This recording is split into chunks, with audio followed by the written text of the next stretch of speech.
In addition to our top bar, you can press N and bring the NPanel open, and this will bring the NPanel out, where you can also access all the settings for boxcutter.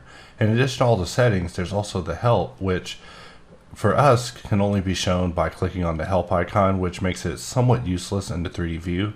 However, using the 3D NPanel has shown to be a lot more useful with users of boxcutter as far as getting acquainted and finding their bearings and getting used to the various hotkeys. So notice that the moment that I begin drawing a box, the hotkeys expand. We can see quite a few hotkeys here, ranging from pressing tab to pause the shape, pressing H to turn it into a wire, from pressing G to move it around, pressing R to rotate, pressing S to scale, pressing E to extrude, and even pressing W to turn it into a wedge. So by getting used to the hotkeys of boxcutter, you can definitely come to terms with how to make the most out of your experience very quickly. So just letting you know that the NPanel is an alternative way that you can access all of your favorite options and just get used to boxcutter in a more concise manner.